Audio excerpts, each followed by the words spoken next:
Assalomu alaykum. Bugungi darsimizda bir-birimizni tushunishni o'rganamiz mavzusi bilan tanishamiz. Mavzuyimiz 3 maqsadga asoslanadi. Birinchisi ta'limiy maqsad, ya'ni o'quvchilarda o'z his-tuyg'ularini to'g'ri ifoda etish madaniyatini rivojlantiramiz. Tarbiyaviy maqsad do'stlar bilan nizolarda sabr, kechirimlilik va muloqot orqali muammoni hal qilishni o'rgatamiz hamda har kimning kayfiyati, fe'l-atvori va fikri boshqacha bo'lishini tan olishni o'rgatamiz.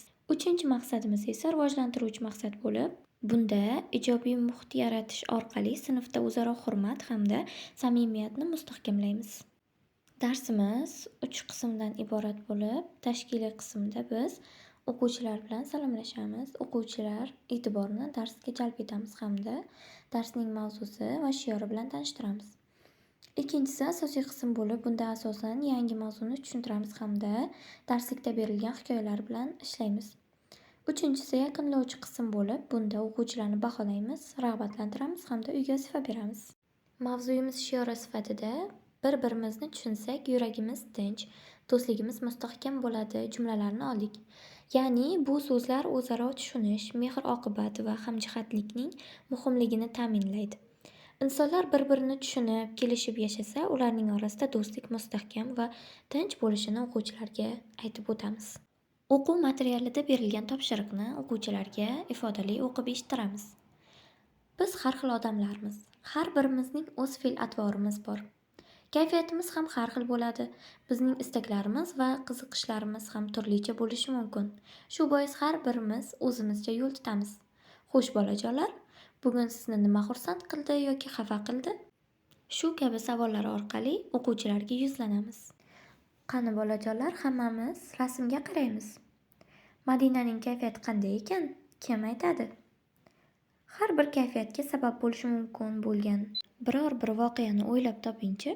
Bu topshiriq orqali o'quvchilar qanday vaziyatlarda biz shunaqa kayfiyatda bo'lar ekanmiz deb o'ylashadi hamda mana shu kayfiyatga mos vaziyatni o'ylab topishadi. Bu o'quvchilarda fikrlashni o'stiradi. O'quv materialida berilgan hikoya o'qib beriladi. Bir kuni Aziz eng yaqin sinfdoshi o'rtog'i bilan urushib qoldi. Azizning rosa jahli chiqib turgan edi. Madina kelib, "Aziz, doskani artishga yordamlashib yubor", dedi. "Bor-e, kerak bo'lsa o'zing art", deya qo'rslik qildi Aziz. Ustoz buni eshitib qolib, Azizni yoniga chaqirdi. "O'rtog'ing bilan urushib qolganing uchun jahling chiqyapti-a?" so'radi ustoz. "Shuning uchun Madinaga ham qo'pol gapirib, uni xafa qilding." Aziz indamay yerga qarab turaverdi. "Bilaman, sen bunday qilishni xohlamaganding. Jahldan tushib yarashish uchun nima qilish kerakligini aytaymi?" "Mayli", dedi Aziz sekin. "Madinadan kechirim so'ragin. Shunda jahling bosiladi. Keyin o'rtog'ing bilan ham gaplashib olasan. Do'stlik har qanday janjal, arazdan ustun. Bu ish qo'lingdan keladi. Men senga ishonaman", deya hikoya yakunlandi. O'qituvchi bu hikoyani o'quvchilarga ifodali o'qib eshittiradi hamda yuqorida berilgan savollar orqali o'quvchilarga yuzlanadi. O'quvchilar bu savollarga tezkorlik bilan javob topishadi. Bu topshiriq o'quvchilarda fikrlashni o'stiradi hamda o'zlarining mustaqil fikrlarini erkin bayon etishga undaydi. O'ylab ko'ring va gaplarni to'ldiring degan topshiriq berilibdi.